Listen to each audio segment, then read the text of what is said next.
treat it like a day one every day. The next great ideas are to come because we're going to enter with more curiosity and more exploration about what this technology could do for us.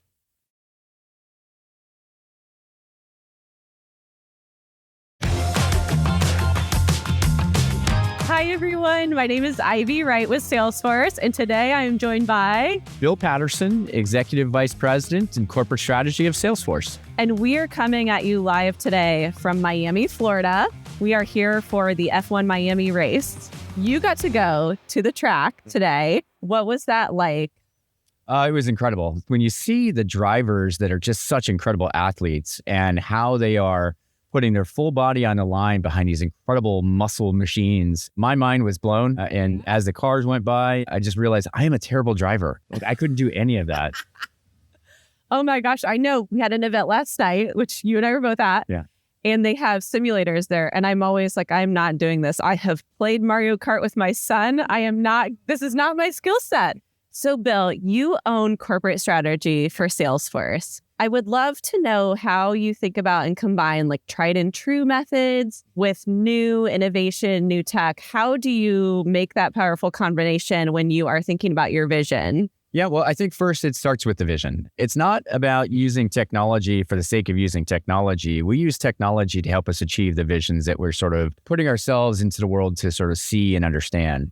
And so my team, what we do is we kind of sit and debate, like, where do we want to go? Where do we want to sort of take the company, take the technology, take the innovation for our markets? And sometimes this technology sort of folds into view. Things like generative AI, when we were sort of first doing our forecasting, was not even on the radar for many companies. Oh, wow. And it just became something that became so clear and so real that when you can use this technology to help, inspire great interactions or great communication, it became such a great answer for us to invest in. My team sort of looks at first the long view, and then we sort of break that into short-term horizons. And this horizon is right in front of us, and it's one that we're capitalizing on. Totally. We've been hearing so much about now is the time to experiment. So I would love to hear, too, if there's any experiments that your team is doing with AI agents. Yes, we're using the tool every day. We use Agentforce to help us get data from all of our sales and customer interactions.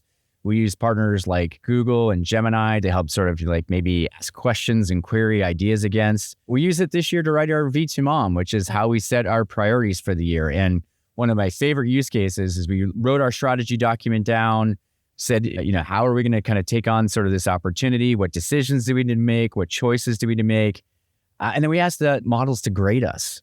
And our first strategy wasn't so good. Oh, no. And so we got graded very poorly. But what the AI was able to do was systematically break down our strategy into moments that, it said, try and go deeper here. Try and understand and probe for more clarity on this point.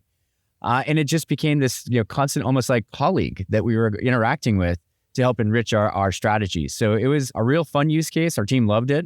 And I won't tell you the grade that we got now, but we feel pretty good about it. I feel like it was probably a solid A. Probably. I think it was actually A+, to be honest. Another thing that I have been hearing at events recently is about really investing in your team, training your team, getting them ready for kind of this new reality of work where we are fully working with digital labor. We're working with these AI agents. They're on our team. How are you thinking about that for your team? How are you getting them ready and making sure that they thrive in this new world of work? Well, I think we've gone through moments of uncertainty and maybe moments of maybe seeking permission to use these tools at work. Yeah. That I think has, been one of the areas that I've had to open up as a leader for our team, just saying, hey, it's okay. In fact, I want you to use these tools really to, like I said, experiment and explore what they can do for you. And so I think the first time that like our team members open up the tool, it was like a little bit of guilt. Should we be using this? Is this cheating? Yeah. No, it's actually, it's not so much the answer, it's the questions that you're asking it that really become the power and become the dynamic that you're sort of probing into that these tools like enrich your own ideas with. And so we went through permission, we went through sort of acceptance, and now we sort of expect it. In fact, if you can see even team members in our meetings now, when they don't have the tools, they're like looking for like, almost like their safety blanket. So it's a real evolution for how we have to bring this into work in a safe and secure manner. I think it's also one that, you can just see like when you give permission, the creativity starts to truly come through. And that's what I've enjoyed most, is seeing kind of the evolution of team members on their journey for using these tools really to, create better work product for our customers. Yeah, totally. I know one of my CMOs that I was talking with recently was saying that they made AI the default browser. So their whole team just has to use it now. Yeah. Which at first was very shocking for them. But then the usage was just through the roof. They all understand it. I just think this is such an incredible time for us to utilize these new tools for good. Totally. How do you think that work is going to change in the next year or two? What do you see coming down the pipeline for your team? Yeah, it's too early, I think, for us to sort of forecast way into the future for how much this work sort of change. I think I measure change in sort of smaller increments. I definitely see productivity increasing. I definitely see maybe jobs sort of shifting a little bit, for these moments. I've been fortunate enough in my career to see, when technology comes in to the workplace, new kind of jobs get created. It wasn't too long ago, there was no such thing called a social media manager, in marketing. And so when social media kind of entered into the fold, new jobs sort of arose. And so I think we're going to see new job types come into the workplace. I think jobs like, training agents or being an agent sort of supervisor is a role that we're going to see enter into a lot of organizations. I do think when we see how work sort of change on a day-to-day basis, just like you had Google, you're going to be using AI models to sort of enrich your own ideas and not necessarily seeking information from others. It's going to bring out the best of what you can do. Yeah, I can't wait for that. Bill, are there any new ideas that you've gotten from Formula1 Miami, especially around AI? Yeah, I was amazed with just this real-time nature to how data is being generated at, every moment, every tire, every turn, every technique is backed with data here. And so the ability for teams to tap into this data in such a real-time way to make decisions about when should we bring the driver in for the next pit is incredible. And these seconds matter, milliseconds matter. And so when you think about how data becomes the foundations for decisions, how getting access to that data in real time and putting it into a decisioning platform like an Agentforce can help organizations with, this is the powerful moment that I think we need to be inspired by. Because when I travel around the world and meet with customers globally, they don't have access to that data as ubiquitously as they might like. And so what I'm really sort of inspired by is, how do we make every company in the world, every company on the planet embrace their data just like they do here in Formula One? Yeah. The other thing I'm hearing so much about, though, is that it's this volume of data. It is so much data. Yes.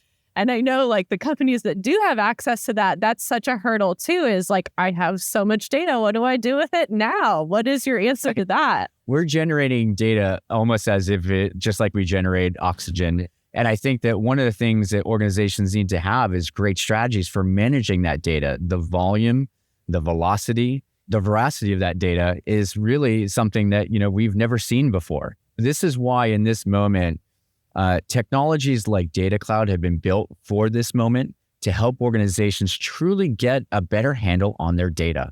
Both, structured data, which might come from streams and feeds from cars, or even unstructured data, which is your documents, your communications. They need to be harmonized in new ways so that we can actually make better decisions. That, I think, is this moment. And I think that, the AI is only as good as the data you feed it. And so this is why I think it's such a great symbiotic relationship between Data Cloud and Agentforce. I'd love to know also, what has been inspiring you lately? It can be something from Formula1 Miami. It can be something from work.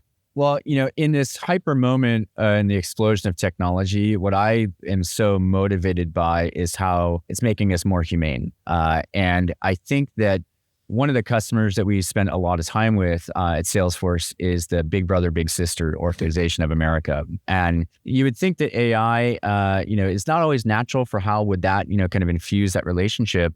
Well, now what Big Brother, Big Sister America is doing is using Agentforce, using Salesforce, using what they call their matching process to really link big brothers and little brothers like never before. Having better stories around interests or demographics or maybe areas of special care and need.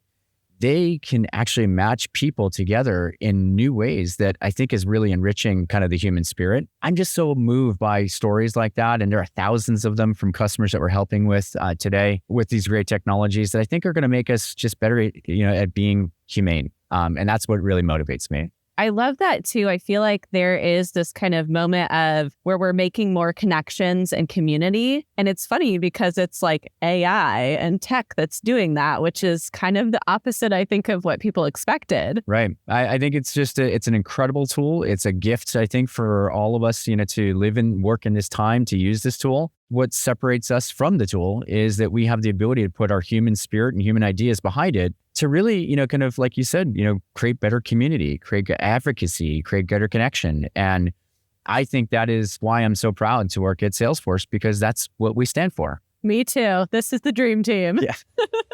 All right, Bill, on the flip side of this, though, what is keeping you up at night? What is stressing you out? What are you worried about right now? Well, I just got back from a visit to a few customers in Europe who maybe are a little bit more worried about what does AI do for their workforce and workforce complexion for the future. So I hosted a roundtable of leaders and executives who were really worried about the downside of what AI could do for jobs and labor. And it wasn't so much about the jobs and labor going away. It was the fear of jobs and labor going away that they're really, really worried about, because every day they're entertaining questions from longstanding professionals like, will I have a job? What will my work look like? Will it be fulfilling? And so I think part of the other, kind of element of, creating such great opportunity, we also have to manage this new technology with care. And I think that is what keeps me up at night. I have two teens that are entering college. They ask me like, Dad, what should I go study? And my first answer is, boy, I really don't know. I don't know what labor will look like in 5 years from now. Yeah. And so I'm encouraging a little bit more on the humanities side of things, just to get to the understanding of deeper meaning and deeper connection and deeper understanding of content, because I do think that is going to be what separates us for the next labor force that we're going to enter with. Totally. I had such an aha moment the other day. I was talking with one of our C-suite leaders, and he was saying, once these agents come in and they optimize everything, one thing that's going to happen is if your team doesn't need this much staff, you can actually take some of those staff, retrain them, and go to a team that is struggling. Yeah. And it just was something that was like, duh, why didn't I think of that? Yeah. And I think we're going to see more of that restructuring, reskilling. And that's such a great way to think about that. For sure. The most important, kind of word in reskill is skill. You need to have the skills to be dynamic and be adaptive and sort of to plot the journey as opposed to sort of follow the journey from here. And that's why, we're really excited to see our trailblazers take on this new technology and bring it into the workplaces so they can do that experimentation and bring it in to sort of define what their futures look like. Oh, totally. Do you have a favorite Salesforce tool, AI resource? It starts, it ends, and it continues with Trailhead. Trailhead is absolutely my favorite Salesforce resource. I was not an expert in generative AI, so I went to Trailhead to take classes, to learn, to challenge my sort of understanding, to get hands-on with the tools, to learn how they work. And that is absolutely, a superpower, if you will. And I do think this is where, we need to bring more people into this ecosystem, into technology. I think that, opening up access, opening up information, understanding, enrichment, this is sort of the moment that we're in. And I do think Trailhead is always my favorite resource in these moments. What's your best advice for leaders getting started or moving to a new part of their journey with AI right now?